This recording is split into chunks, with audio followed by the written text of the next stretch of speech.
Right. So in yesterday's class, we came up to niacin, I believe. Yeah, you're doing niacin, nicotinic acid. So we'll today continue with pyridoxine, vitamin B6.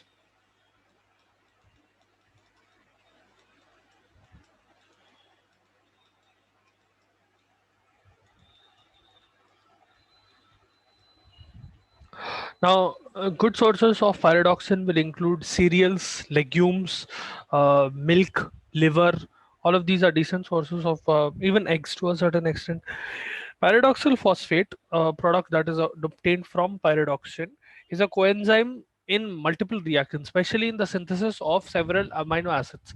So, the non essential amino acids which are produced in your body rely on pyridoxine to get synthesized, and other compounds like GABA. GABA is a very, very important neurotransmitter. You already know this. So, if pyridoxine deficiency occurs, it will also mean that GABA levels are decreased in your brain. Okay? Whenever a patient has pyridoxine deficiency, whether it is drug induced or physiological or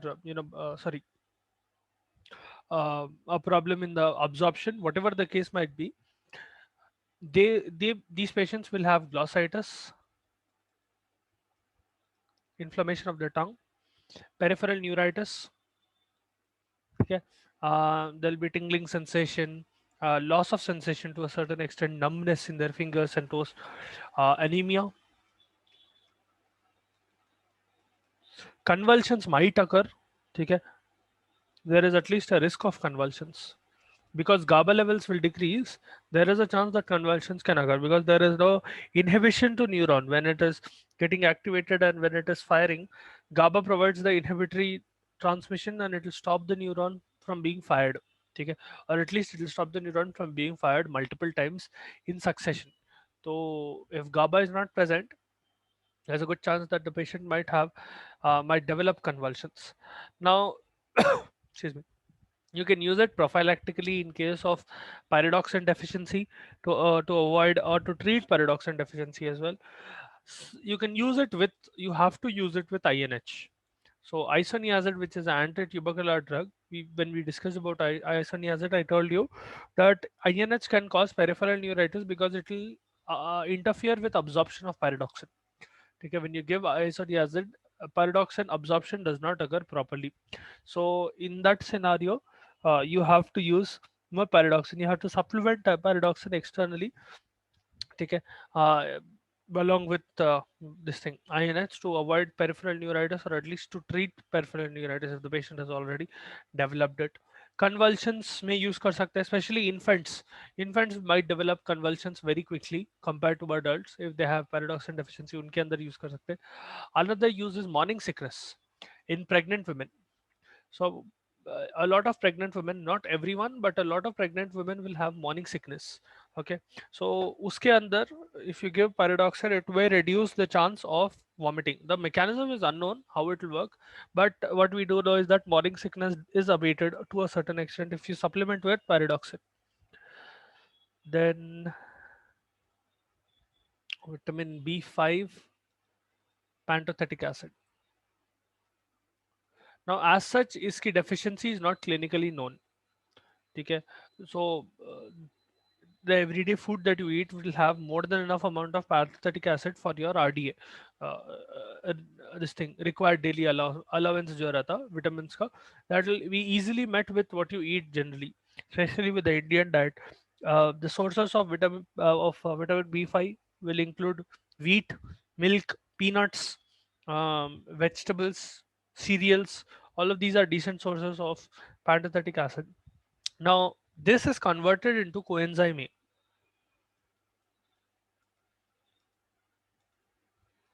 Coenzyme A participates in multiple metabolic reactions, and if there is deficiency of this thing, those metabolic reactions will get disrupted. Other than that, the patient will have fatigue and paresthesia. If there is deficiency of pantothenic acid, the patient will have fatigue, and paresthesia is essentially weakness in one side of the body, specifically limbs. Paresthesia is something that will occur before paralysis, so you can get the point here. what kind of weakness I'm talking about. Will not be able to flex their muscles properly and things like that. Now, in case of deficiency, you can give calcium pentathetate.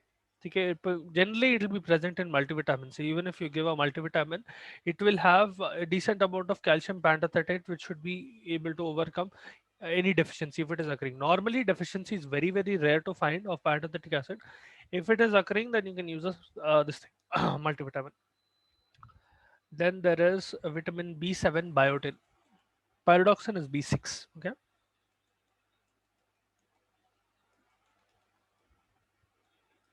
Now again, this is also one such vitamin whose deficiency is not known in humans. It is very, very rare to clinically find cases who have patients who have biotin deficiency. It will be present in nuts, eggs, liver, and a lot of food in general. If, let's suppose, a patient has deficiency of biotin, they will generally have dermatitis. Their skin will become rough and there will be inflammation of their skin. They might have alopecia. That is why people who are generally losing their hair and things like that उन लोगों के अंदर biotin supplements देते, thinking that it might be the case of deficiency of biotin. It will cause anorexia. These are all deficiency disorders. Okay, so in case there is deficiency of biotin, all of this will occur. And glossitis.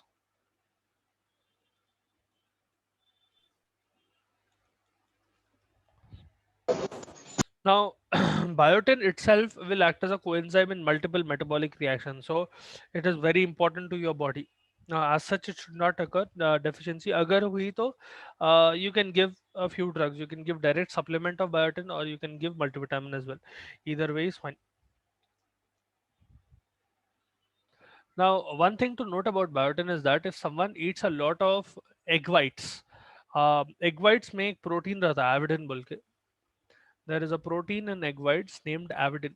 Avidin can interfere with absorption of biotin, or it can prevent absorption of biotin. So someone who consumes a lot of egg whites or eggs in general, unke andar biotin deficiency to a certain extent can happen, or at least you can suspect that if a patient is having biotin deficiency, they might be consuming way too many eggs or egg whites, whatever the case.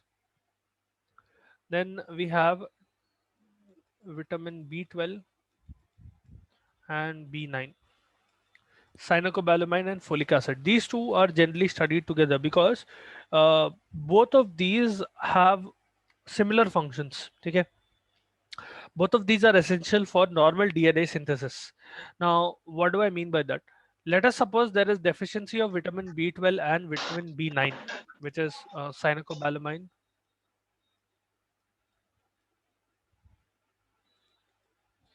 and folic acid. As I told you, these both are important for DNA synthesis. Now, if there is deficiency of cyanocobalamin folic acid, the main problem that will occur is with RBCs. RBCs will not mature properly. There will be abnormal maturation of RBCs, and that abnormal maturation of RBCs and other rapidly dividing cells. So the cells of your bone marrow, WBCs, platelets, RBCs, your rapidly dividing cells है दूसरे भी, not just the cells of your marrow. There will be one classic sign of vitamin B12 and B9 deficiency, which is megaloblastic anemia.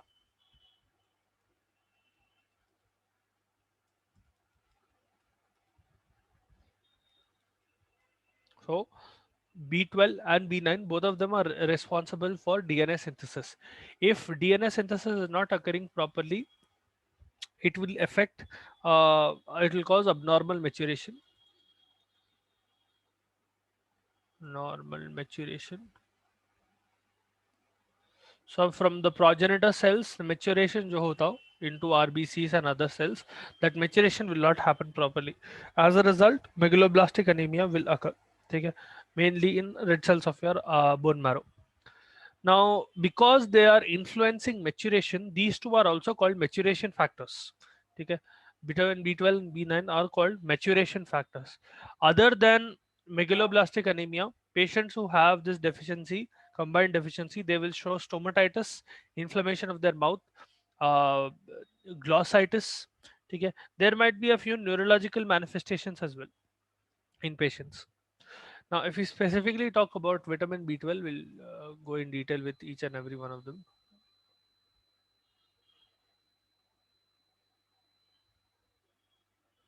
Right. Now, if we talk specifically about B12, this is synthesized by the microorganisms present in your gut.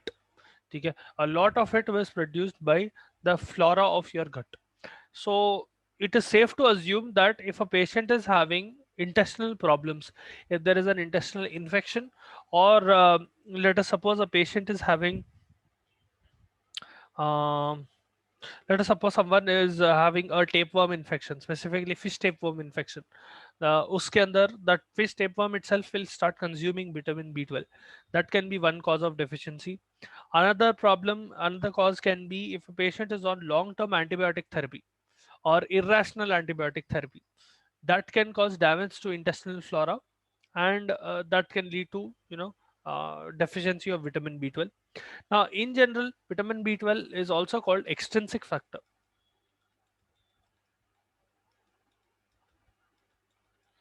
Now, if you remember, in your stomach, there is a protein called intrinsic factor. This extrinsic factor gets absorbed using the help of intrinsic factor. There is a transport protein, it will bind to vitamin B12 called transcobalamin, and that transcobalamin will essentially take the vitamin B12 and it will transport it to liver so that it can be stored in liver. But the initial part of absorption will be with the help of intrinsic factor. So if a patient is having damage in their stomach, let us suppose they have gastritis, yeah, फिर they underwent gastrectomy, or any problem of your stomach. For example, it could also be a patient who is on omeprazole, long term omeprazole therapy. Omeprazole is a PPI. So this fellow will decrease gastric acid, and in turn it will also decrease the production of intrinsic factor. So if a patient is in any one of these conditions, let us suppose they are having gastritis, or they are having uh, gastrectomy, if they underwent gastrectomy, or they are having fish tapeworm infection, or if they are on long term therapy of this thing, all of these, sometimes even destruction of parietal cells. Okay. Intrinsic factor deficiency generally occurs when parietal cells are destroyed. Okay. All of these factors will lead to cyanocobalamin deficiency because it will not be absorbed properly. Okay. Now, in this scenario, what you can do is that you can give a supplement. You can supplement cyanocobalamin as a injection, 100 microgram per ml का एक injection मिलता. You can give that. Multivitamin preparations are also available. You can use that. Variable amounts of vitamin B12 is present in those multivitamins. But initially, if there is severe deficiency, then you use this medium. After that, you can maintain the patient on multivitamins. Decent sources of if you want to include directly B12 in your diet prophylactically, agar you want to prevent deficiency, then you can consume fish, liver, meat, cheese, egg yolk. All of these are decent sources. And vitamin B12 आप कहाँ use कर सकते हैं? You can use it prophylactically as is, especially in pregnant women and things like that. उसके अलावा you can also use it for treatment of megaloblastic anemia. If a patient is having megaloblastic anemia, yeah, pernicious anemia especially, pernicious anemia will need lifelong therapy of vitamin B12. ठीक है. Throughout their life they'll have to keep on taking vitamin B12 continuously because उनके अंदर vitamin B12 का absorption होता ही नहीं. Okay. Generally, oral folic acid is added along with vitamin B12 because it will stimulate the production of RBCs. Vitamin B12 and folic acid, both of them will stimulate the production of RBCs, and they will stimulate product maturation of those RBCs. तो generally दोनों को साथ में मिला के देते. If you're giving it orally, or if you are giving, let's suppose you give it prophylactically, vitamin B12, the dose is about 3 to 10 microgram every day. Okay? If you're only giving it prophylactically, then vitamin B12 ka dose will be about 3 to 10 microgram. You don't need a lot, but you need it every day. So things like that. आप neuropathies में भी use कर सकते हैं. If there is neuronal degeneration because of deficiency of vitamin B12, उसमें भी use कर सकते हैं. Then coming to folic acid,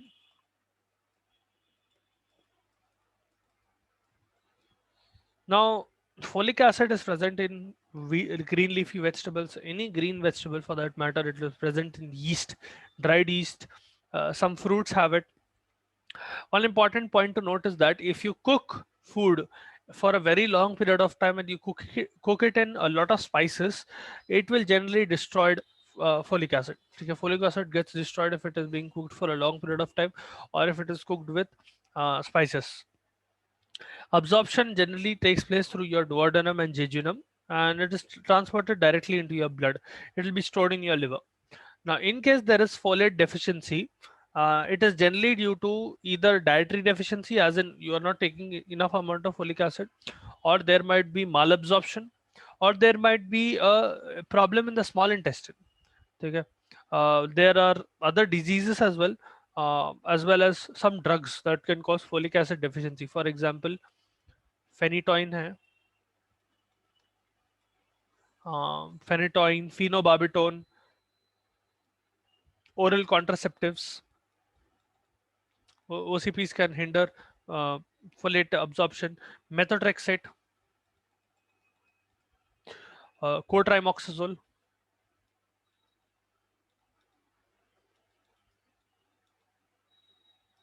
All of these will inhibit absorption of folic acid properly. Even trimethoprim, if it is given directly, all of these will induce folate deficiency. Now, in some cases, folate deficiency will not be as apparent. Rather than saying it will not be apparent, it would be better to say that it is not that they are not taking enough amount of folate, their requirement has increased. For example, if it is a child or in children or in pregnant women or in lactating women, in them the RDA of folic acid will increase. Their required daily allowance or the required daily intake of folic acid will be increased. They will require higher amount of folic acid than normal. So if they are not getting that higher amount, there will be deficiency symptoms in these people.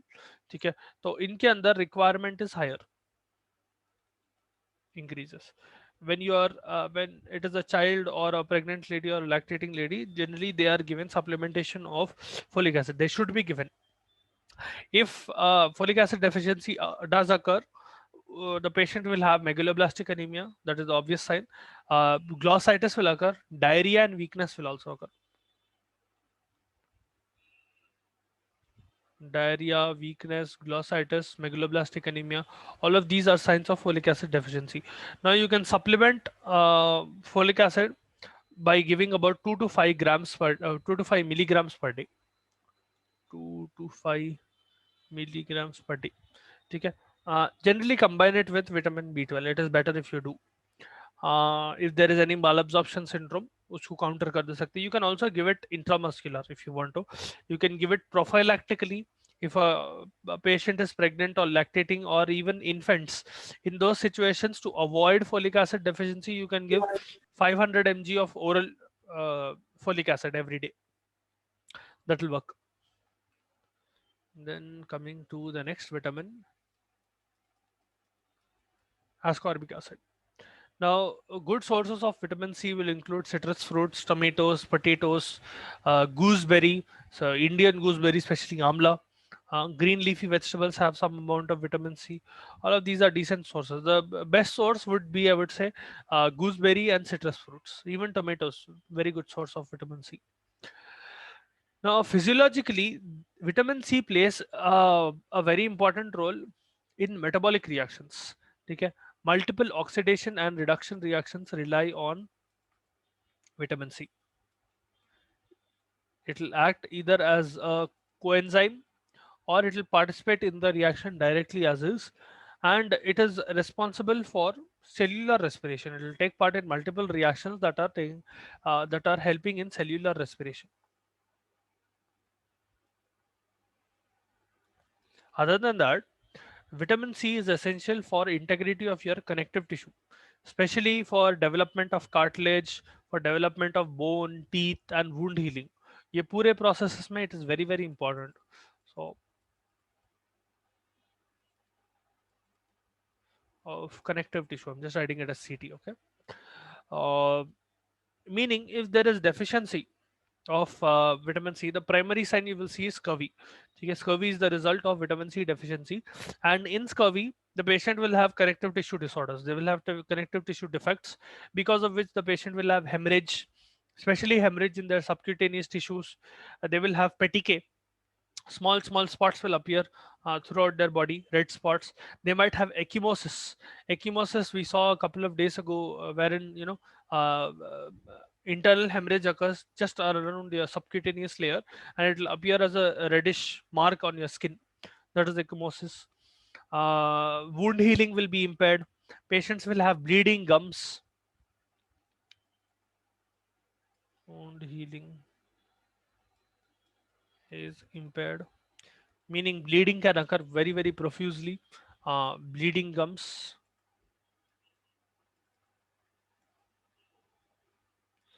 Teeth will be deformed. Bones will become very brittle. uh, all of the connective tissue will get affected. Anemia might occur.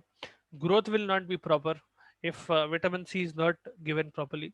Now, to prevent vitamin C deficiency, just as prophylaxis, you can give tablets, chewable tablets milte हैं vitamin B, vitamin C के. You can give that. There is about 50 to 100 milligrams per day is a decent source to give as a prevention of vitamin C deficiency. Sorry, for prevention. In case of scurvy, the doses are increased 500 to 1000 milligrams per day. In case of scurvy, this will only go on for a while till the symptoms of scurvy subside. But for that period of time, 500 to 1000 mg is given every day. Now, in case of common cold, you can give this prophylactically.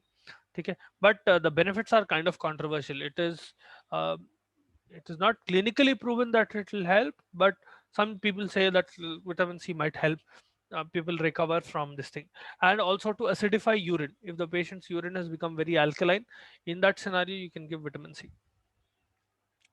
Now, coming to vitamins, coming to minerals, you have multiple minerals present in your body as well. Almost 5% of your human body is made up of minerals. And minerals, in general, are divided into, they are called trace elements. The very little amount is required. Uh, you have some that are needed in large quantities and some needed in very small quantities. These are specially trace elements, small quantities वाले. Large quantities में you required calcium, phosphorus, sodium, potassium, chlorine, और क्या होना पड़ता, magnesium, sulfur. 1 2 3 4 5 6 7, right. Minerals needed in this thing, selenium. Selenium थोड़ा debatable है. I would say zinc आता, cobalt, iodine, very important, copper, manganese. Now, this list will not include everything because you have a lot of small trace elements that are required by the body. I'm only including the important ones. Fluoride is important, teeth health and all. Iron, very important, right? So these are minerals that are required in large and small quantities. We'll start with calcium, and we'll work our way around the other elements as well.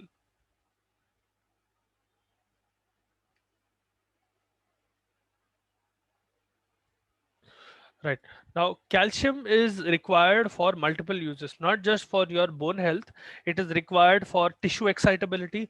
We've now that we have studied about drugs that are working in, convulsions and all of that. How important calcium is. Plays a very important role in excitation of your neurons as well as your, uh, skeletal tissue. A lot of skeletal tissue. It is required for muscle movement, tissue excitability, muscle contraction, secretions of glands.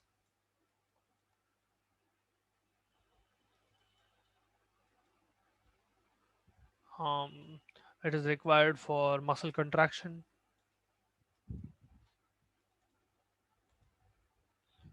excitability of neuron as well as muscle, especially cardiac muscle, formation of bone and teeth. A lot of important functions are present. Integrity of mucous membranes, cell membrane, blood coagulation के लिए बहुत important है calcium. You saw it is essentially a factor for the cascade that you saw in the earlier chapter. So without calcium you will not have clotting cascade being performed properly. Now there are three main factors that will influence serum calcium levels. We have vitamin D, PTH, parathyroid hormone, and you have calcitonin. These two will increase serum calcium levels. This fellow will decrease serum calcium levels. ठीक है. So essentially vitamin D will increase the absorption of calcium from your intestines. Parathyroid hormone will cause resorption of bone and it will increase serum calcium levels. Calcitonin will do the opposite of parathyroid hormone, wherein it is uh, depositing most calcium into the bones and teeth. Now, as such, you require about how much do you require? You need about 5 mg per this thing calcium per day. But anyway, normal serum calcium levels is about 9 to 10, yeah, 9 to 10 milligrams per deciliter.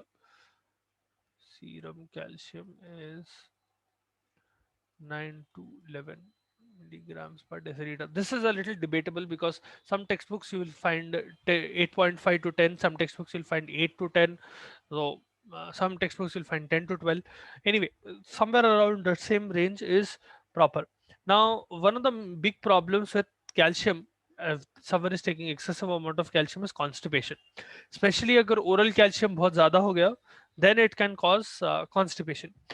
Now, in general, when do you use calcium?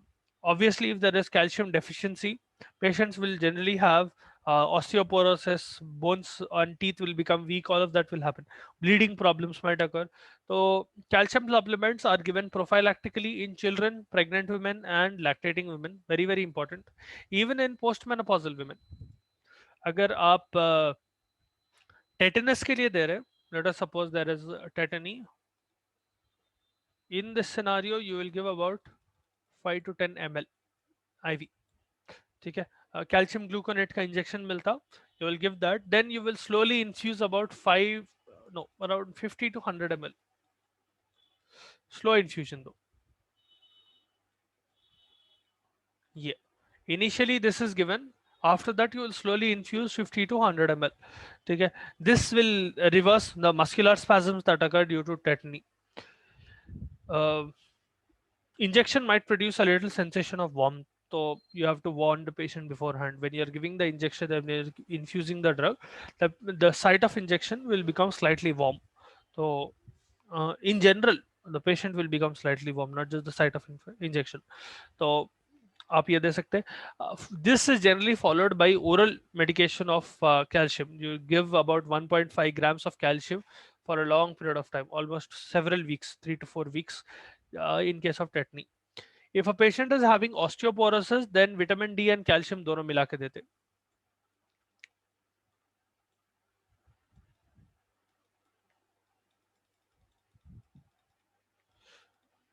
ठीक है.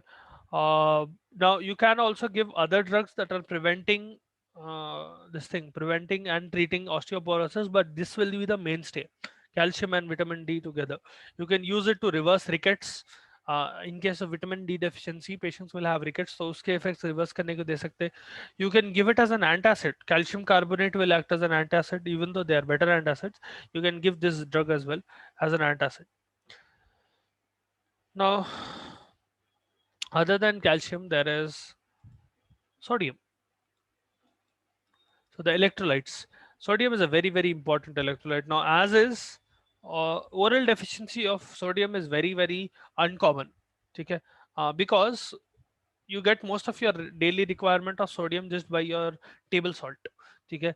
Especially the requirement in a normal person is about 5. It is not requirement. They can consume about 5 to 10 grams per day of salt. If a patient has family history of hypertension and they themselves don't have hypertension, then they should take less than 5 grams per day. If the patient already has hypertension, then less than 1 gram per day. That is advisable.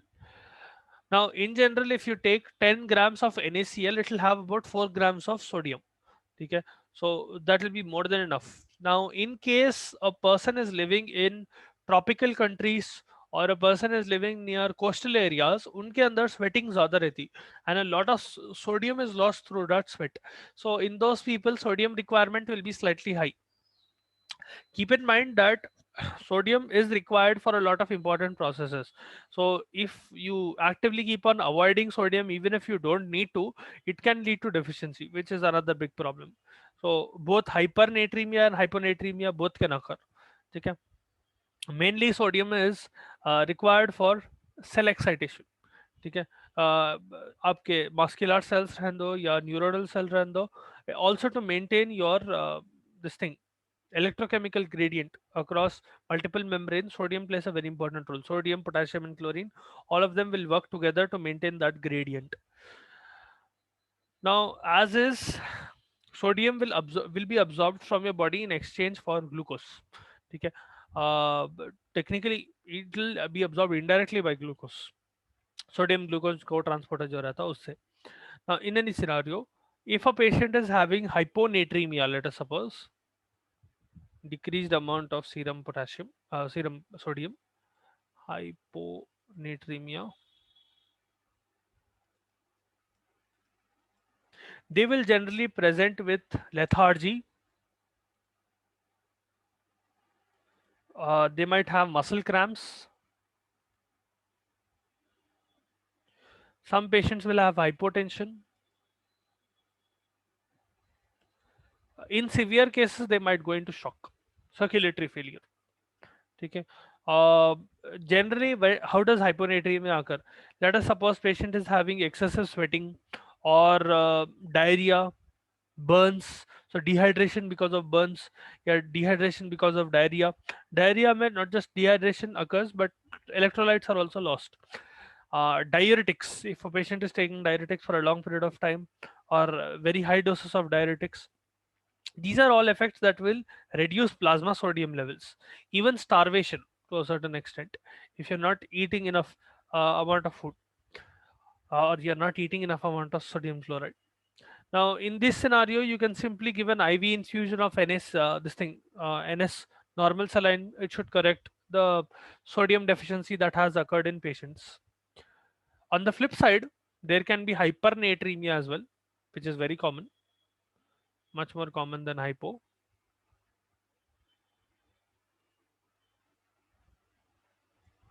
Hypernatremia में patient will generally present with high blood pressure, increased BP, hypertension, and edema. Now this might be this is mostly global edema. So throughout their body they'll have edema. Uh, it can be because of NSAIDs. If a patient is taking NSAIDs for a long period of time, damaging their kidneys. It can be due to direct damage to the kidney because of a disease. For example, acute nephritis है. If there is excessive production of aldosterone, aldosteronism बोलते हैं उसको, aldosterone is responsible for reabsorption of sodium in water. So if aldosteronism occurs and there is excessive amount of aldosterone, that can lead to uh, hypernatremia. Congestive cardiac failure may patients might have hypernatremia, all of these. Now if you want to treat this, one thing, you can use furosemide directly.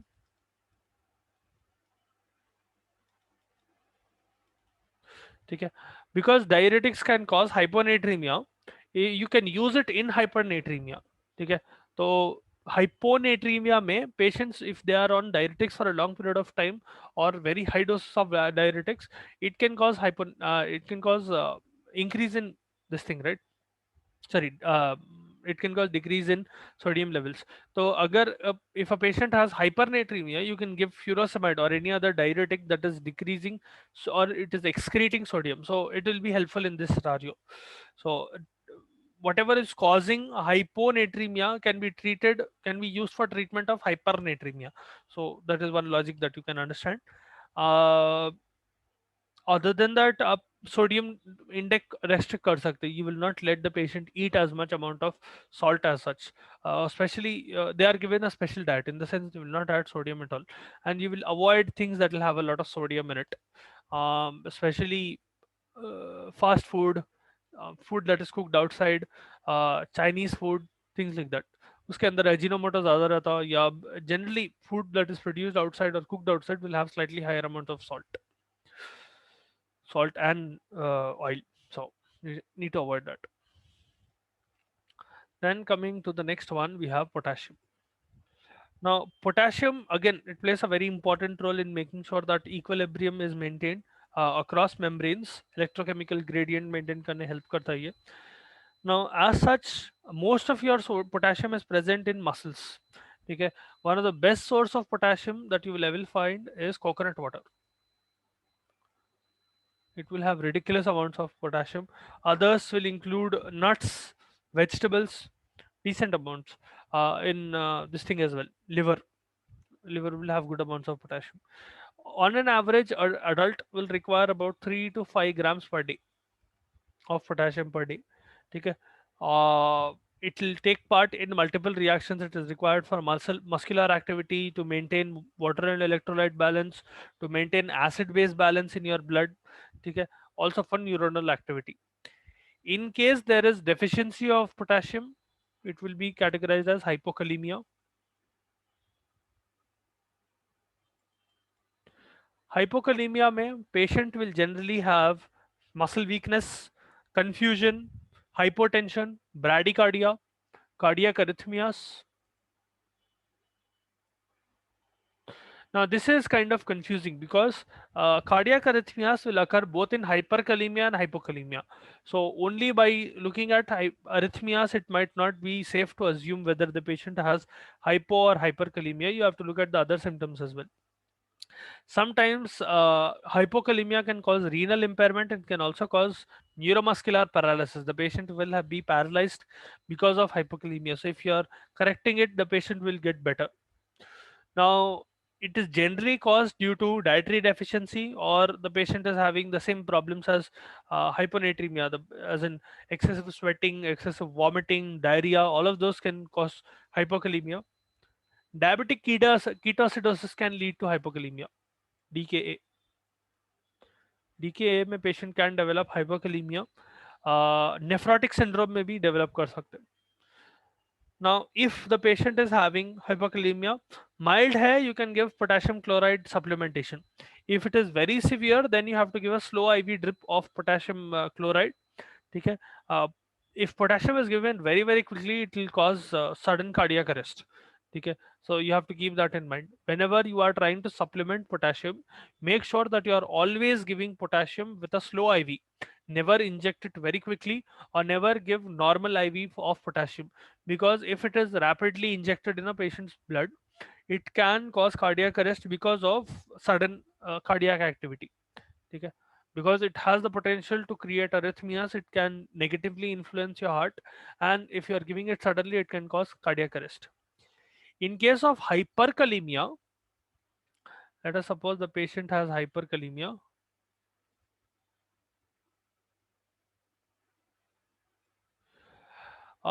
This can cause cardiac arrhythmias, not necessarily bradycardia, but it will cause cardiac arrhythmias. Both brady and tachy can occur. Mostly tachy will occur.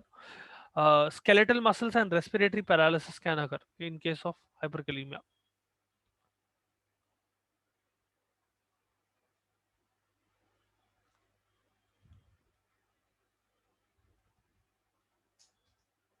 And if respiratory paralysis occurs, the patient will die. Cardiac arrest can also occur. So generally, how does hyperkalemia occur? Let us suppose the patient is having renal insufficiency. Uh, Potassium is not being excreted out of your urine or out of your body properly through urine. या फिर the patient is on drugs that are causing hyperkalemia, AC inhibitors, spironolactone. All of these can cause increased amount of potassium. Yeah, Addison's disease may be hyperkalemia occurs. Now, in case a patient is having hyperkalemia, you can perform diuretics, you can perform dialysis, you can give diuretics like furosemide and thiazides, दोनों साथ में मिला के देते. You can use a cation exchange resin. So cation exchange resins क्या रहते हैं? They are certain drugs. When you give them, they will exchange potassium for another metal that they have inside their own structure. तो resin के अंदर एक cation रहता, that will get exchanged and potassium will essentially bind into that resin. It will chelate the potassium ion essentially. It will form a complex with potassium and that will get excreted out of your body. So essentially serum potassium levels will decrease. So that is how you treat hyperkalemia. Then coming to magnesium. Now, magnesium is generally present in vegetables. You will find it in cocoa, good amounts in cocoa. It will be present in fish, nuts as well, decent amount. Now, on an average, an adult requires about 300 milligrams of magnesium per day. Okay. Plasma magnesium levels vary in between 1.8 to 2.4 milligrams per day. Sorry, per DL. This is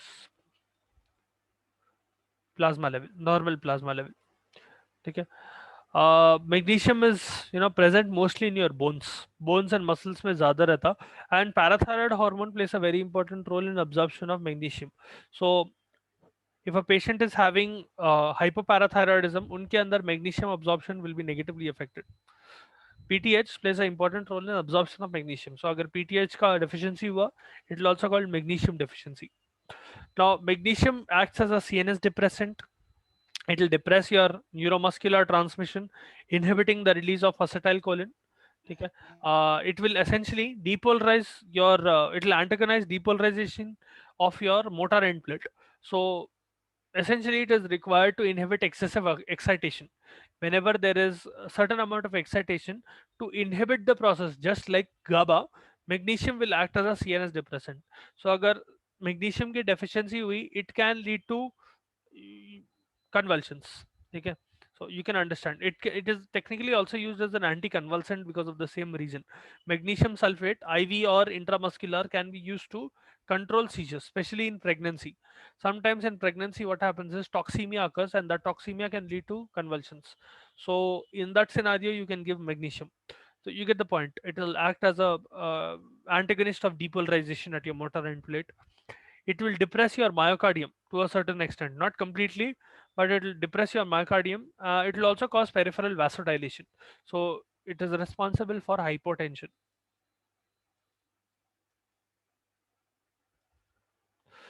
It will cause flushing and hypertension both, and it will participate in multiple metabolic reactions as a cofactor.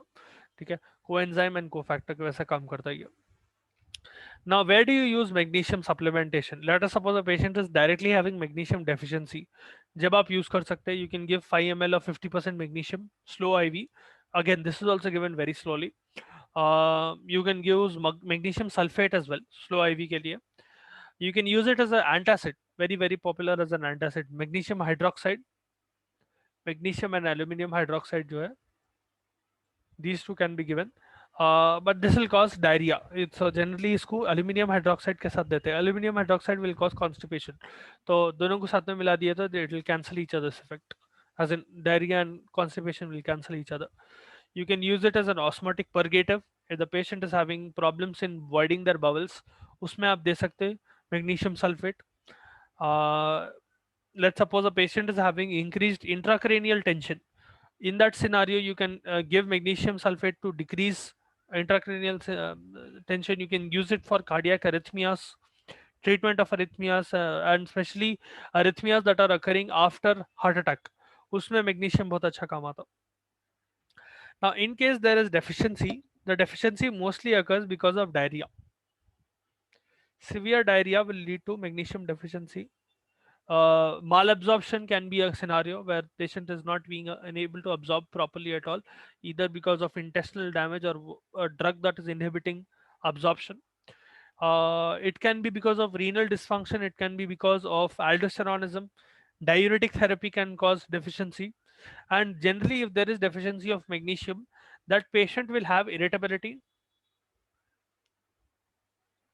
There will be increased neuronal activity because it acts as an antagonist or CNS depressant.